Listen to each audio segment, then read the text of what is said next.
தமிழக வாழ்வுரிமை கட்சி திமுகவோடு கூட்டணி பேச்சுவார்த்தையை முடித்த பின்னர் தற்போது அண்ணா அறிவாலயத்தில் நின்று கொண்டிருக்கிறார் கட்சியினுடைய தலைவர் திரு வேல்முருகன். அடுத்த கட்டமாக இவர்களுடைய நிலைப்பாடு என்ன என்பது குறித்து விரிவாக பேச இருக்கிறார். வணக்கம். வணக்கம். அதாவது ஒரு நீண்ட காலமாகவே திமுகவோட தான் நீங்க பயணிச்சிட்டு இருக்கீங்க. இந்த முறை எப்படி இருக்கு பேச்சுவார்த்தை? இந்த முறை பேச்சுவார்த்தை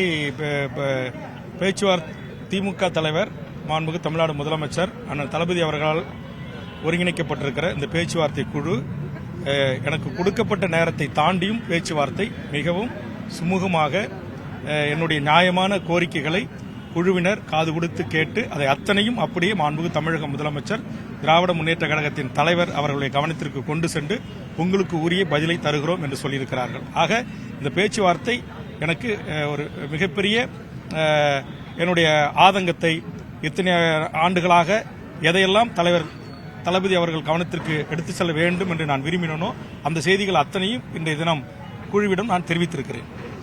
அதாவது ஒரு நீண்ட காலமாகவே ஒரு ஆதங்கம் இருக்கு அப்படின்னு பல இடங்களில் வெளிப்படுத்துறீங்க. சட்டமன்றத்தில இருந்து ஒரு நாடாளுமன்றத்துக்கு போகணும் அப்படிங்கிறது திரு வேல்முருகனுடைய விருப்பம், கனவு, எண்ணம்.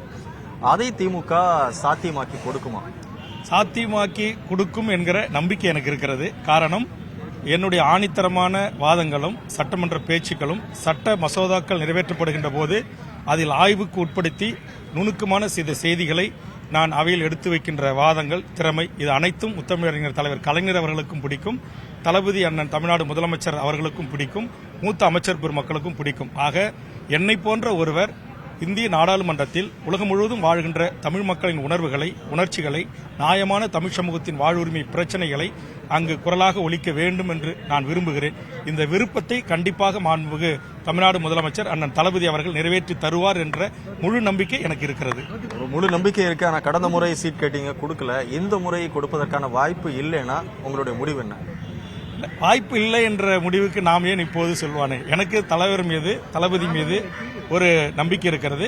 இந்த கூட்டணி மதச்சார்பின்மை கூட்டணி, இது ஒரு மகத்தான வெற்றி கூட்டணி. சட்டமன்ற தேர்தல், நாடாளுமன்ற தேர்தல், உள்ளாட்சி தேர்தல் 3 தேர்தல்களையும் இந்த கூட்டணி மகத்தான வெற்றி பெற்றிருக்கிறது. ஆக இந்த கூட்டணியில் இருந்து எந்த ஒரு பிரிதொரு கட்சியும் வெளியேறவில்லை. அதனால் இந்த மாபெரும் வெற்றி கூட்டணி கண்டிப்பாக மாபெரும் வெற்றி அடையும்.